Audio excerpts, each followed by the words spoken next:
चलिए आज हम लोग करते हैं करंट इलेक्ट्रिसिटी और ये इलेक्ट्रोस्टैटिक्स के बाद का पार्ट है। करंट इलेक्ट्रिसिटी में चार्जेस मोशन में होंगे। इलेक्ट्रोस्टैटिक्स पे अभी तक जो हम लोगों ने स्टडी की है उसमें चार्जेस रेस्ट में होते थे, अब चार्ज मूव करेंगे। चार्ज के मूव करने के कारण ही इलेक्ट्रिसिटी जनरेट होगी। तो फर्स्ट ऑफ ऑल हम लोग इसको डिफ़ाइन करें करंट इलेक्ट्रिसिटी को, और इसका डेफिनेशन आपने 10th में भी पढ़ा होगा। Rate of flow of charge, rate of flow of charge, that is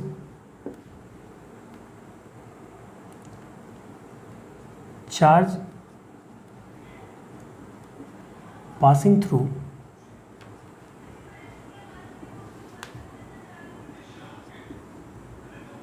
a point or cross section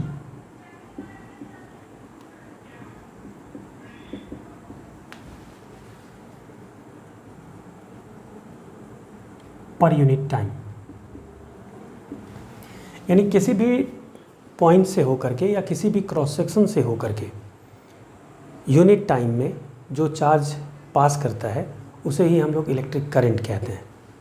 जैसे मान लीजिए let delta Q be the amount of charge, delta Q be the amount of charge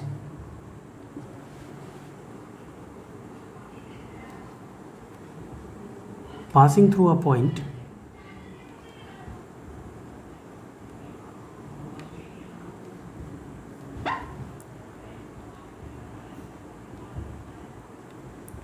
in time delta t, then electric current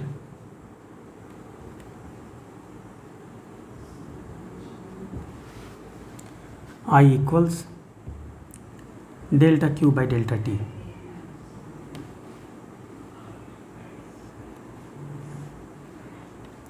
This is basically I average, average current passing through the cross section।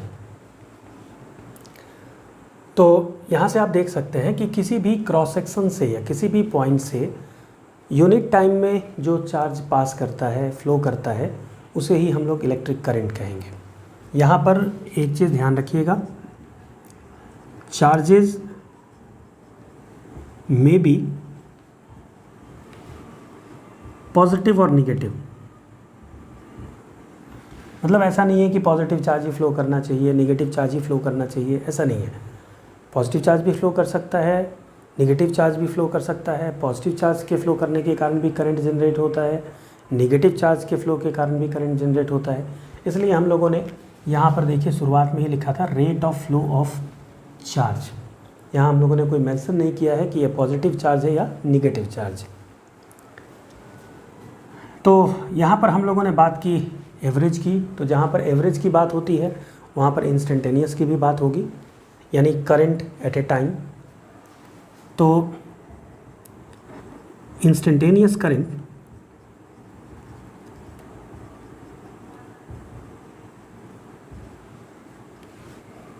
That is current eight an instant. ये हम लोग कैसे calculate करेंगे? ये आपने instantaneous speed, instantaneous velocity, इन सब को calculate किया होगा। यहाँ भी हमारे पास वही तरीका है। हम लोग क्या करेंगे, limit delta t tends to zero. जब डेल्टा टी ज़ीरो की ओर टेंड करेगा तो जो उस समय करंट होगा हमारा वो इंस्टेंटेनियस करंट होगा, यानी delta q by delta t, और इसी को हम लोग लिखते हैं d q by d t. तो इंस्टेंटेनियस करंट जब भी आपको निकालना हो, यानी current at a particular instant of time, you have to differentiate the charge with respect to time. और अगर एवरेज करंट निकालना है तो total charge flown divided by total time. अब करंट जो है ये वेक्टर है या स्केलर है? तो आप जानते हैं कि करंट के पास, current has both magnitude and direction, magnitude and direction, but it is a scalar quantity. It is a scalar quantity since it does not follow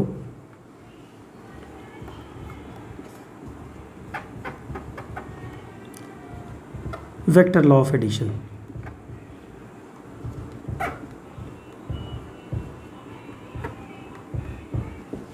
यानी करंट के पास वैसे तो मैग्नीट्यूड और डायरेक्शन दोनों ही है, लेकिन इसके बावजूद ये एक स्केलर क्वांटिटी है, क्योंकि इसको जोड़ने के लिए हमें कोई स्पेशल रूल या वेक्टर लॉ ऑफ एडिशन की ज़रूरत नहीं है।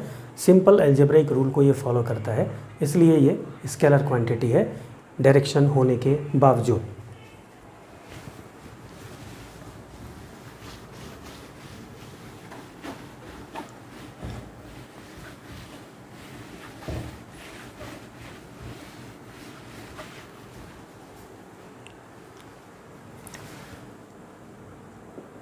अगली चीज़, ये जो फिजिकल क्वांटिटी करंट हम लोग जिसकी स्टडी अभी कर रहे हैं, ये एक फंडामेंटल क्वांटिटी है। यानी current is a fundamental quantity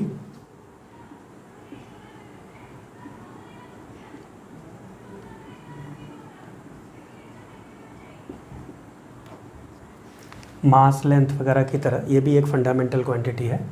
मतलब यहाँ पर इसको स्पेशली क्यों इसलिए स्पेसिफाई किया जा रहा है कि आपको ऐसा लग सकता है कि चार्ज फंडामेंटल क्वांटिटी होना चाहिए था, लेकिन चार्ज को नहीं, करंट को फंडामेंटल क्वांटिटी एज्यूम किया गया है। और इसका जो यूनिट है विथ यूनिट एम्पियर,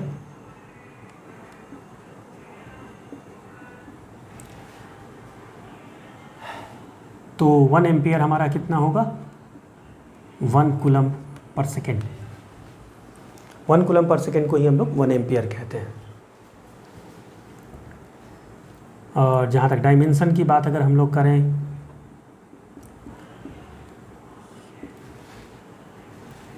तो यही होगा, क्योंकि ये फंडामेंटल क्वांटिटी है।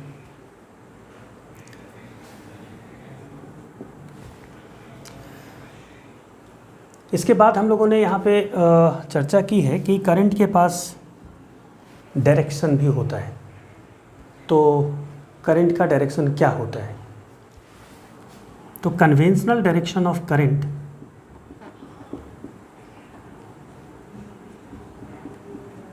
conventional direction of current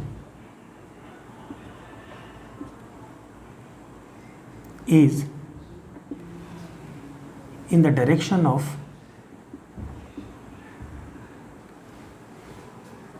flow of positive charge.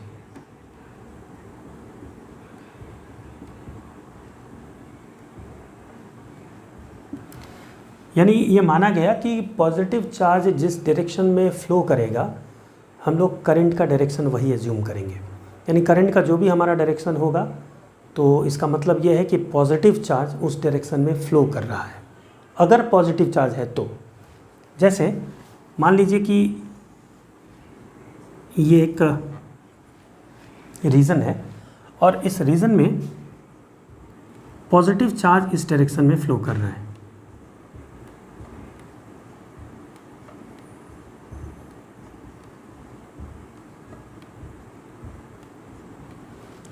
तो इस पॉजिटिव चार्ज के फ्लो करने के कारण जो करंट हमारा जनरेट होगा वो इस डायरेक्शन में, यानी इस रीजन में अगर आपसे पूछा जाए कि what is the direction of current, this is the direction of current in the direction of flow of positive charge. लेकिन सोचिए कि अगर एक ऐसा रीजन है जहाँ पर निगेटिव चार्ज का फ्लो हो रहा है,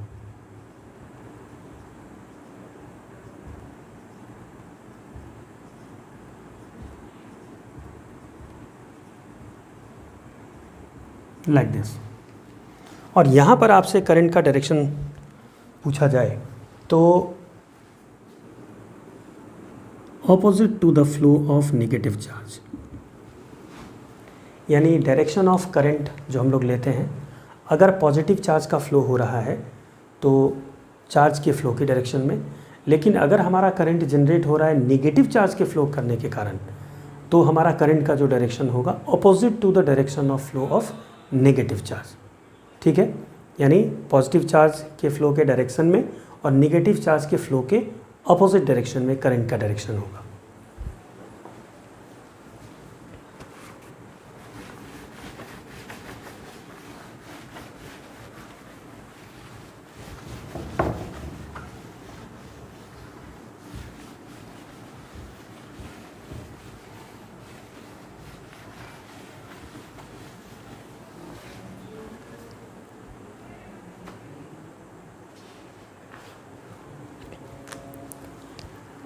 चलिए, इसके बाद हम लोग एक टर्म डिफाइन करेंगे,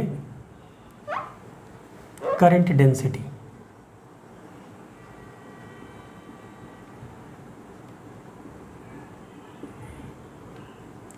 और इसको हम लोग J से रिप्रेजेंट करेंगे। तो डेंसिटी का टर्म आ रहा है, इसका मतलब कहीं ना कहीं डिवाइडेड बाय लेंथ, एरिया और वॉल्यूम। अगर वॉल्यूम डेंसिटी होता तो divided by volume, area density है तो डिवाइडेड बाय एरिया। तो यहाँ भी ठीक वही बात है। जैसे मान लीजिए कि एक वायर है और इस वायर में एक करंट फ्लो कर रहा है डेल्टा आई इस डायरेक्शन में, और ये इस वायर का क्रॉस सेक्शन है।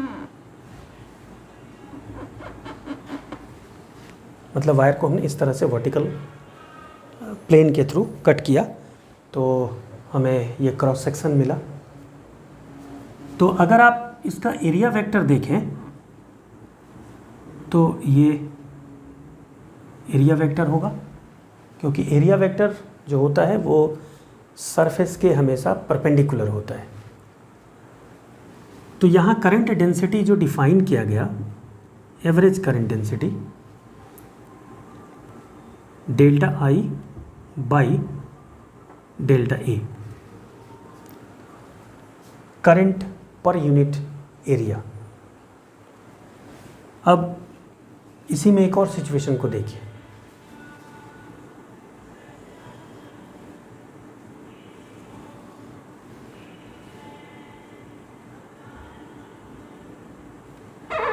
Delta I is the current. अब हमने क्रॉस सेक्शनल एरिया इस तरह से लिया, यानी वायर को हमने इस तरह से कट नहीं करके इस तरह से कट किया। तो ये हमारा क्रॉस सेक्शनल एरिया हो गया। अब हमारा एरिया वेक्टर ये है डेल्टा ए वेक्टर, और ये करंट के डायरेक्शन के साथ सपोज थीटा एंगल बना रहा है। तो यहाँ पर जो एवरेज करंट डेंसिटी होती है वो हम लोग लेते हैं delta I by delta A cos theta. अब ज़रा देखिए कि डेल्टा ए कॉस थीटा क्या है। इस वेक्टर को जब हम लोग दो कंपोनेंट में डिवाइड करेंगे तो this is delta A cos theta and this is delta A sine theta.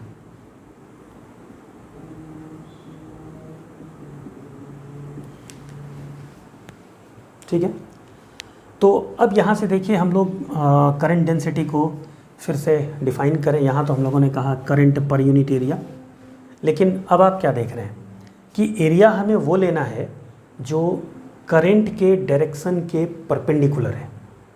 ठीक है, या आप ये कह सकते हैं कि वो एरिया वेक्टर लेना है जो करंट के डायरेक्शन के एलोंग है। यानी अगर आप एरिया वेक्टर की बात करते हैं तो area vector must be in the direction of current, या अगर आप सिर्फ एरिया कहते हैं तो area must be perpendicular to the direction of current.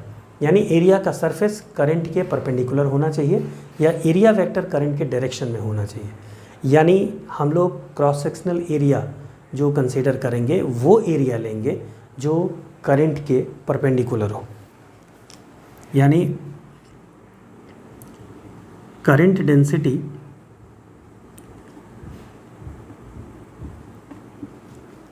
Is defined as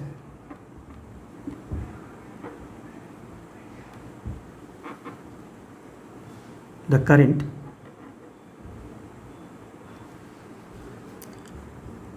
passing through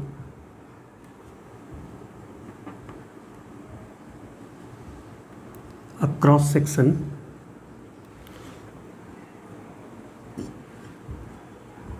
per unit area perpendicular to the direction of current. ध्यान दीजिएगा, हम लोग एरिया लिख रहे हैं इसलिए परपेंडिकुलर कह रहे हैं। आप लिखेंगे पर unit area vector parallel to the direction of current. दोनों सेम बात है, दोनों में कोई अंतर नहीं है। तो ये हम लोगों ने करंट डेंसिटी को डिफाइन किया, current divided by area perpendicular to the direction of the current. और करंट तो स्केलर क्वांटिटी है, लेकिन ये करंट डेंसिटी जो है ये वेक्टर क्वांटिटी है। ठीक है, current density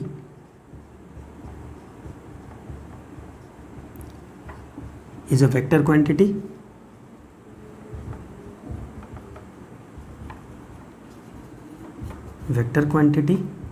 and its direction is in the direction of current.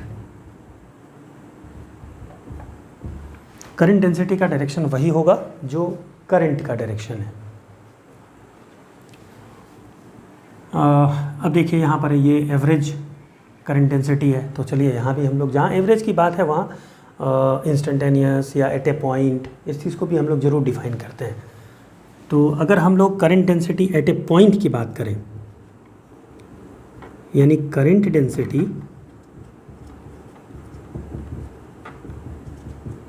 At A point, ये है current density through an area.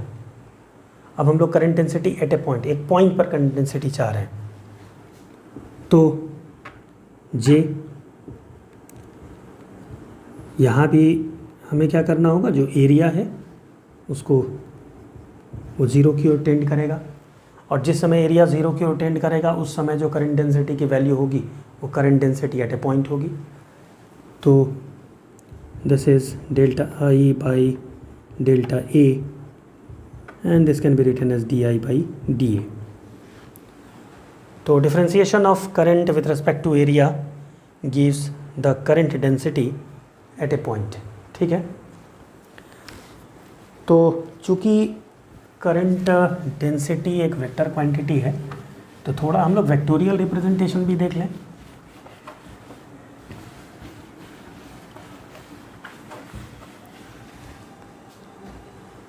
तो जैसे देखिए कि J equals D I by D A है,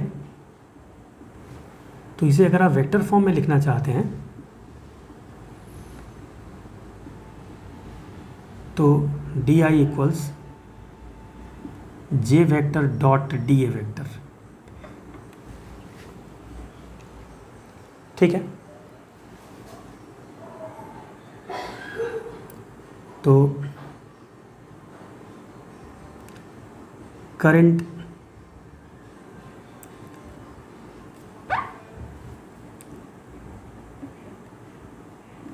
थ्रू अ क्रॉस सेक्शन,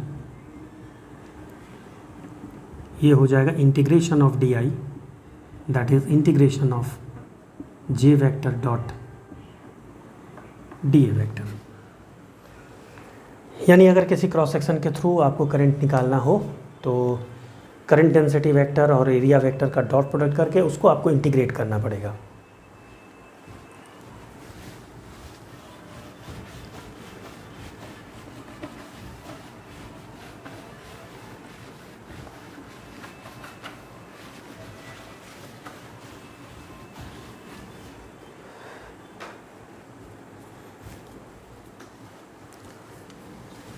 चलिए अब हम लोग देखते हैं ड्रिफ्ट वेलोसिटी।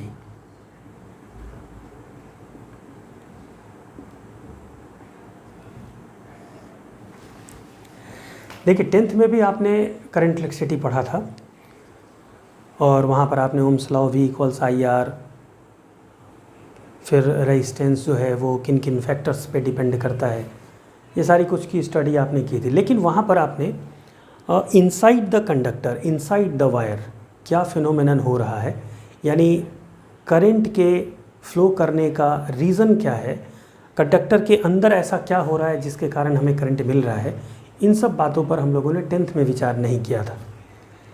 अब यहाँ पर हम लोग इन चीज़ों को देखेंगे कि what is going inside the conductor, यानी जब हम किसी कंडक्टर को, जब हम किसी वायर को किसी सेल से कनेक्ट कर देते हैं तो आखिर ऐसा क्या होता है इस वायर के अंदर कि हमें एक करंट मिलने लगता है।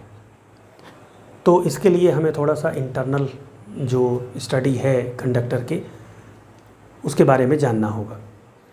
तो आप जानते हैं कि कंडक्टर जो है वो करंट इसलिए फ्लो करता है कंडक्टर के थ्रू क्योंकि उसके पास फ्री इलेक्ट्रॉन्स होते हैं। वैसे इलेक्ट्रॉन्स जो अपने न्यूक्लियस के अट्रैक्शन से इंडिपेंडेंट हैं, आज़ाद हैं, जिनका वैसे इलेक्ट्रॉन्स जिन पर न्यूक्लियस का कोई प्रभाव नहीं है, वैसे इलेक्ट्रॉन्स को हम लोग फ्री इलेक्ट्रॉन्स कहते हैं। और ये जो फ्री इलेक्ट्रॉन्स हैं ये inside the conductor random motion में होते हैं। ठीक है, यानी अगर आप किसी कंडक्टर को देखें तो इसके अंदर फ्री इलेक्ट्रॉन्स हैं और ये फ्री इलेक्ट्रॉन्स इस तरह से रैंडम मोशन में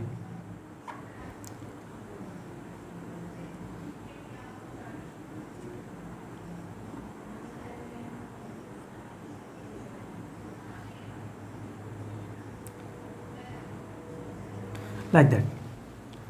इस तरह से बहुत सारे इलेक्ट्रॉन्स हैं और वो सारे इलेक्ट्रॉन रैंडम मोशन में होते हैं और रैंडम मोशन के कारण एक डायरेक्शन में जितने इलेक्ट्रॉन्स मूव कर रहे होते हैं ठीक उतने ही इलेक्ट्रॉन ऑपोजिट डायरेक्शन में भी मूव कर रहे होते हैं। ये रैंडम मोशन की खासियत है। जैसे x डायरेक्शन में अगर मान लीजिए n number of electrons move कर रहा है, मोशन में है, तो -x डायरेक्शन में भी n number of electrons he motion में होगा, न ज़्यादा न कम। तो आप ऐसा सोच सकते हैं कि अगर इलेक्ट्रॉन्स मोशन में है इनसाइड द कंडक्टर, तो हम लोग जानते हैं कि जब चार्ज मोशन में होता है तो इलेक्ट्रिसिटी प्रोड्यूस होती है। जस्ट अभी हम लोग यही चीज़ जान रहे हैं। तो आखिर इलेक्ट्रॉन भी जब कंडक्टर के अंदर है और वो रैंडम मोशन में है तो हमें इलेक्ट्रिसिटी क्यों नहीं मिलती है। यानी कोई कंडक्टर को अगर हमने सेल से नहीं भी कनेक्ट किया है तो भी हमें इलेक्ट्रिसिटी मिलनी चाहिए थी, क्योंकि charges are in motion inside the conductor. लेकिन वो इलेक्ट्रिसिटी, वो करंट हमें नहीं मिलता है और उसके पीछे रीज़न यही है कि electrons are in random motion. जितने भी इलेक्ट्रॉन x डायरेक्शन में मूव कर रहे हैं वो जितना भी करंट प्रोड्यूस करेंगे, निगेटिव x डायरेक्शन में उतने ही उतने ही इलेक्ट्रॉन्स फ्लो कर रहे हैं और वो भी उतना ही करंट जनरेट करेंगे, बट इन नेगेटिव सेंस। तो x डायरेक्शन में नेट करंट की वैल्यू कितनी हो जाएगी? 0। और यही सिचुएशन हर डायरेक्शन में भी है, क्योंकि रैंडम मोशन में ये किसी भी डायरेक्शन के लिए ये बात सही है कि किसी भी डायरेक्शन में अगर n number of electron travel कर रहा है, मूव कर रहा है, तो उस डायरेक्शन के ठीक ऑपोजिट डायरेक्शन में उतने ही इलेक्ट्रॉन मूव करेंगे। This is why her direction में नेट करंट की वैल्यू 0 हो जा रही है और हमें कोई करंट फील नहीं होता है। तो चलिए, ये तो बात हो गई कि रैंडम मोशन के कारण, यानी जो इलेक्ट्रॉन इसके कारण मौजूद है और उसका वो थर्मल मोशन है, थर्मल एनर्जी के कारण जो उसमें रैंडम मोशन है, उसके कारण हमें कोई करंट नहीं मिलेगा। अब इस मोशन की एक और ख़ास बात है कि ये इलेक्ट्रॉन रैंडम मोशन में है तो मोशन के दौरान इनका आपस में कोलिजन होगा। एक इलेक्ट्रॉन दूसरे इलेक्ट्रॉन से टकराएगा, ठीक है। और हर इलेक्ट्रॉन का अपना अपना टकराने का समय होगा। जैसे एक इलेक्ट्रॉन T1 टाइम के बाद टकराता है, दूसरा टक्कर जो होता है T2 टाइम के बाद होता है, तीसरा T3 टाइम के बाद होता है, और इसी तरह से अगर n नंबर ऑफ इलेक्ट्रॉन्स हैं तो मान लीजिए Tn टाइम है nth कोलिजन के लिए। तो ये कोलिजन का डिफरेंट टाइम है, डिफरेंट इलेक्ट्रॉन डिफरेंट टाइम में कोलाइड कर रहे हैं। तो अगर हम एवरेज की बात करें कि ऑन एन एवरेज एक कोलिजन कितने समय के बाद हो रहा है, तो हम लोग क्या कहेंगे,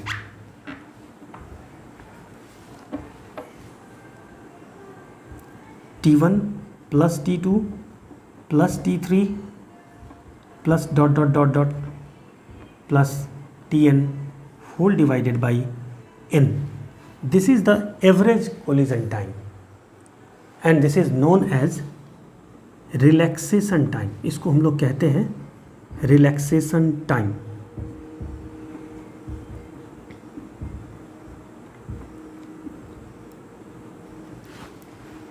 यानी रिलैक्सेशन टाइम इलेक्ट्रॉन्स के कोलिजन का एवरेज टाइम होगा, जितने समय के बाद ऑन एन एवरेज एक कोलिजन हो जाएगा inside the conductor.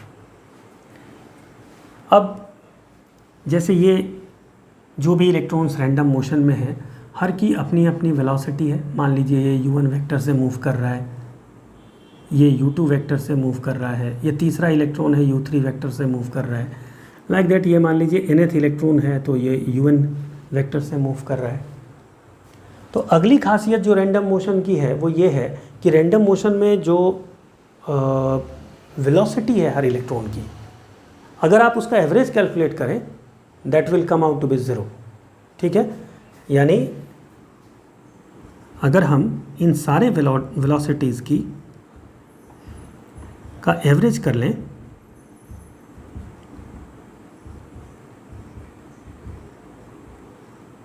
Whole divided by n, this will come out to be 0, ठीक है। क्योंकि फिर वही बात है, रैंडम मोशन में एक डायरेक्शन में जितने इलेक्ट्रॉन मूव कर रहे हैं उसके ऑपोजिट डायरेक्शन में भी उतने ही इलेक्ट्रॉन मूव कर रहे हैं। अब हम लोग ये सोचें कि इस कंडक्टर को जब हम लोग एक सेल से कनेक्ट कर दें तो क्या होगा। सेल ऐसा क्या कुछ करेगा जिसके कारण आखिर इसमें करंट का फ्लो होने लगता है। तो चलिए इसको हम लोग एक सेल से कनेक्ट करते हैं। ये हमने इस कंडक्टर को एक सेल से कनेक्ट कर दिया। ये जैसे ही हम इसे एक सेल से कनेक्ट करेंगे तो ये सेल क्या करेगा, एक इलेक्ट्रिक फील्ड प्रोड्यूस करेगा।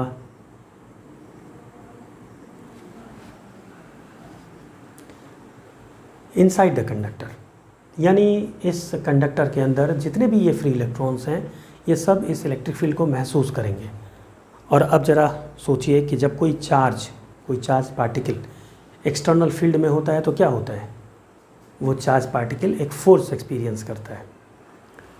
फोर्स का डायरेक्शन क्या होता है, अगर चार्ज पार्टिकल पॉजिटिव है तो इलेक्ट्रिक फील्ड के डायरेक्शन में वो फोर्स एक्सपीरियंस करेगा, और अगर वो चार्ज पार्टिकल नेगेटिव है तो इलेक्ट्रिक फील्ड के ऑपोजिट डायरेक्शन में वो फोर्स एक्सपीरियंस करेगा। तो इस तरह से ये हर इलेक्ट्रॉन देखिए इलेक्ट्रिक फील्ड के ऑपोजिट फोर्स महसूस करने लगेगा।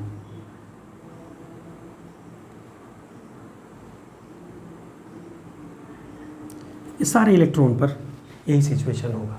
अब इस फोर्स के कारण क्या होगा, इस फोर्स के कारण अब इलेक्ट्रॉन का जो मोशन है वो मॉडिफाई होगा। अब सारे इलेक्ट्रॉन्स पर फोर्स जो है एक ख़ास डायरेक्शन में काम कर रहा है, तो ये जो मोशन होगा इस फोर्स के कारण वो एक ही डायरेक्शन में होगा। और अब जो करंट प्रोड्यूस होगा इस मोशन के कारण जो एक ख़ास डायरेक्शन में हो रहा है, ये करंट कैंसिल नहीं हो पाएगा और यही करंट हम लोग फील करते हैं। यानी जब हम लोग किसी भी कंडक्टर के अक्रॉस किसी सेल को कनेक्ट करते हैं तो वो सेल एक इलेक्ट्रिक फील्ड जनरेट करता है इनसाइड द कंडक्टर। उस इलेक्ट्रिक फील्ड के कारण हर इलेक्ट्रॉन एक फोर्स एक्सपीरियंस करता है in the direction opposite to the direction of the electric field, और उस फोर्स के कारण अब सारे इलेक्ट्रॉन्स का मोशन जो है वो मॉडिफाई होता है और वो एक ख़ास डायरेक्शन में इस फोर्स के कारण मूव करने लगते हैं। तो इस मूवमेंट के कारण करंट प्रोड्यूस होता है, क्योंकि ये सारा मोशन इस एक खास डायरेक्शन में ही है। सो दिस इलेक्ट्रिक फील्ड और this cell is responsible for the current inside the conductor. अब हम लोग सोचें कि ये जो सारे इलेक्ट्रॉन्स एक खास डायरेक्शन में मूव कर रहे हैं, तो ये सर्टेन वेलोसिटी से मूव कर रहे होंगे। तो ये इलेक्ट्रॉन इलेक्ट्रिक फील्ड के प्रेजेंस में जिस वेलोसिटी से, इनफैक्ट जिस एवरेज वेलोसिटी से ये मूव कर रहे होते हैं, क्योंकि डिफरेंट इलेक्ट्रॉन डिफरेंट वेलोसिटी से मूव करेगा, तो ये लोग जिस वेलोसिटी से, जिस एवरेज वेलोसिटी से मूव कर रहे होंगे, उस एवरेज वेलोसिटी को हम लोग कहते हैं ड्रिफ्ट वेलोसिटी। ठीक है, यानी ड्रिफ्ट वेलोसिटी का ओरिजिन क्या हुआ? इलेक्ट्रिक फील्ड जो सेल ने, बैटरी ने प्रोवाइड किया है। तो ये ड्रिफ्ट वेलोसिटी के कारण ही हमें करंट मिलता है, यानी drift velocity is responsible for the current in the conductor. The velocity due to random motion is not responsible for the production of current और for the generation of current, but the velocity due to the external electric field is responsible for the current inside the conductor. ठीक है, चलिए अब हम लोग क्या करते हैं, इसमें सारे इलेक्ट्रॉन को हटा करके हम लोग किसी एक इलेक्ट्रॉन की बात करते हैं।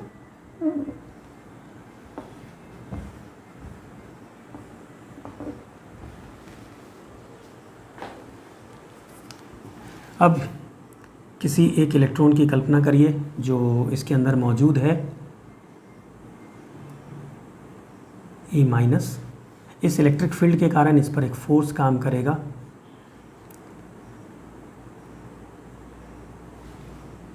F वेक्टर, जिसकी वैल्यू E इंटू ई के बराबर होगी।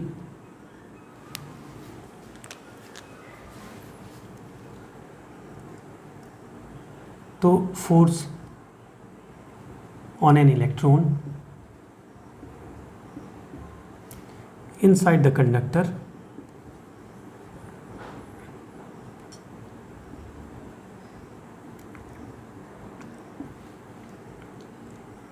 F vector equals माइनस ई, इनफैक्ट इलेक्ट्रॉन है तो चार्ज नेगेटिव है, minus E vector.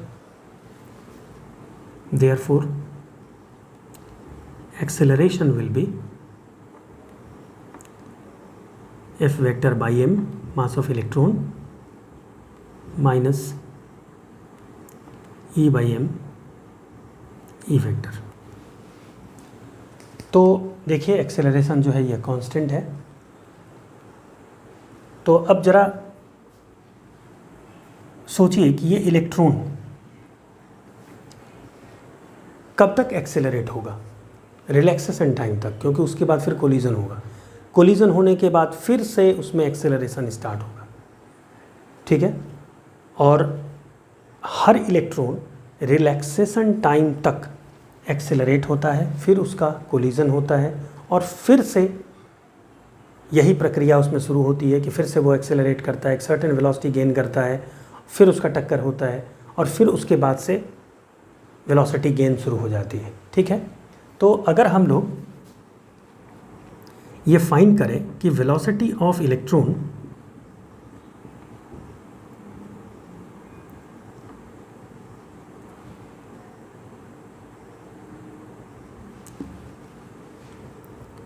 in its collision time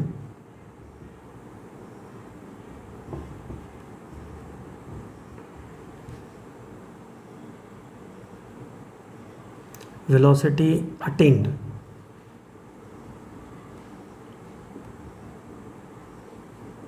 by the electron in its collision time, तो वो हो जाएगा v vector equals u vector plus a vector t. देखिए ये u vector है, this is velocity due to random motion, and this is velocity due to drifting. ये जो force के कारण सारे इलेक्ट्रॉन एक खास डायरेक्शन में मूव करने लगते हैं, इसे हम लोग कहते हैं ड्रिफ्टिंग ऑफ इलेक्ट्रॉन। तो इस ड्रिफ्टिंग के कारण जो वेलोसिटी वो एक्वायर करेगा वो at, और रैंडम मोशन के कारण इसके पास जो वेलोसिटी है वो तो कांस्टेंट रहती है, वो बदलती नहीं है। वो जब टेम्परेचर बदलेगा तभी वो वेलोसिटी बदलेगी। तो ये जो वेलोसिटी है और प्लस ड्रिफ्टिंग के कारण उसने जो वेलोसिटी एक्वायर की, इन दोनों को अगर हम जोड़ दें, वेक्टर सम कर दें, तो हमें वेलोसिटी मिल जाएगी इलेक्ट्रॉन की। ठीक है, तो इसी तरह से अगर हम डिफरेंट इलेक्ट्रॉन के लिए इस चीज़ को लिखें, तो जैसे इलेक्ट्रॉन नंबर 1 के लिए, तो v1 vector equals u1 vector plus a vector t1, इसका collision time, v2 vector u2 vector plus a vector t2।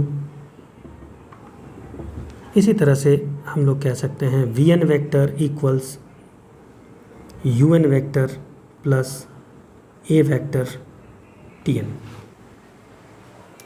ठीक है, ये डिफरेंट इलेक्ट्रॉन्स अपने डिफरेंट टाइम ऑफ कोलिजन्स के बाद जो वेलोसिटी एक्वायर करेंगे, यानी हर कोलिजन जब अपने कोलिजन से जस्ट पहले तक जब वो ट्रैवल कर चुका है, उस समय उसकी स्पीड, या दूसरे शब्दों में इसको आप ऐसे कह सकते हैं कि हर इलेक्ट्रॉन की टकराने से पहले स्पीड ये होगी। ठीक है, जिसमें दो पार्ट है, उसकी वेलोसिटी जो टकराने से पहले है उसके दो कंपोनेंट हैं, उसके दो पार्ट हैं।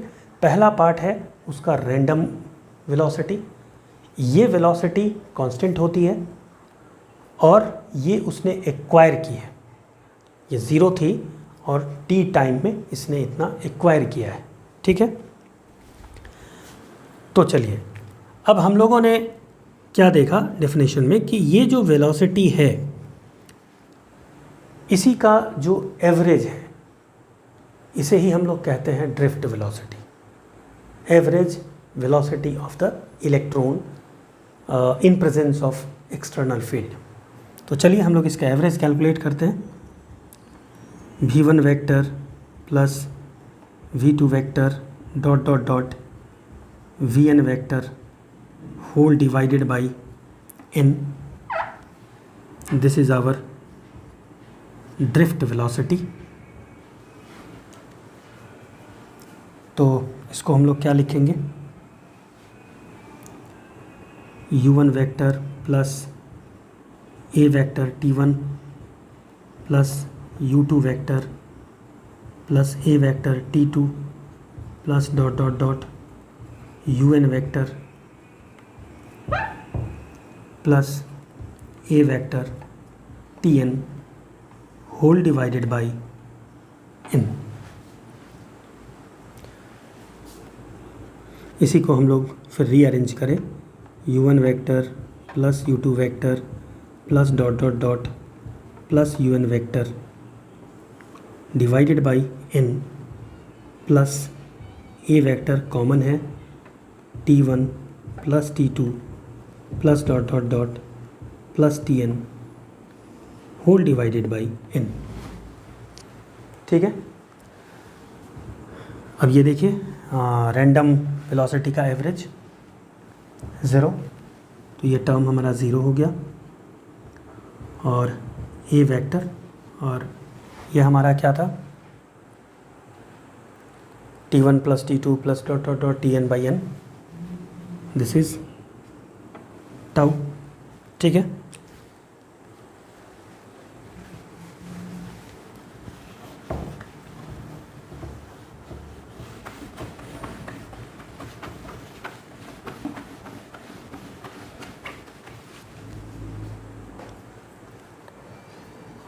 तो ड्रिफ्ट स्पीड हो गया a vector that is minus e by m E vector into tau, that is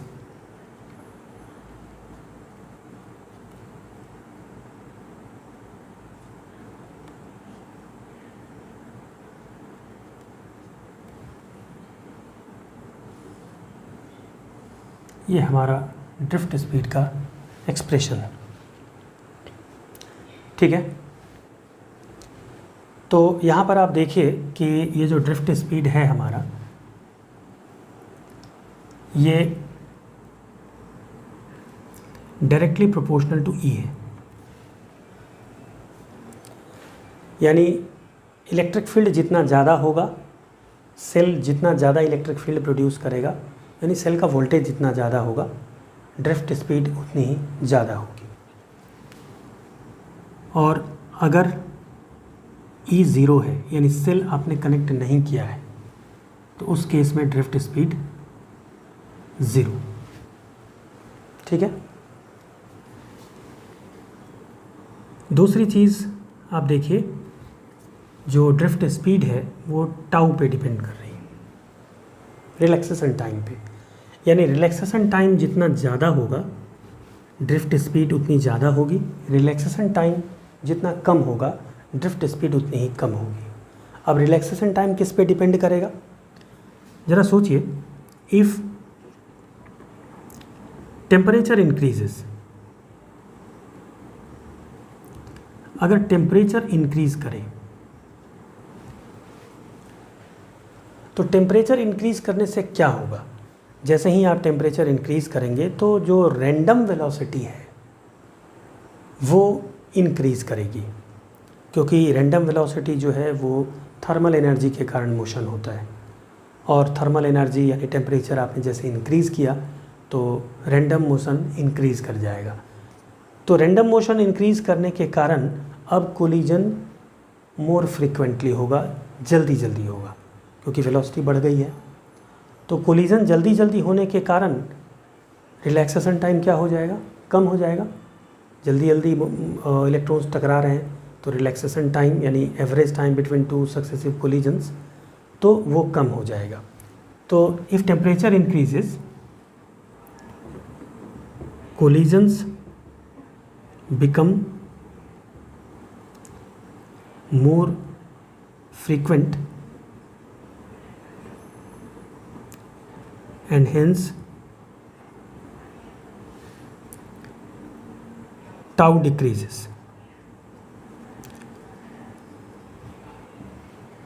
Due to decrease in tau,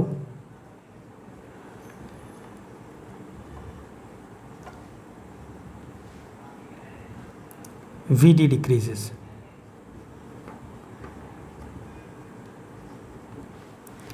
drift speed जो होगी वो डिक्रीज कर जाएगी।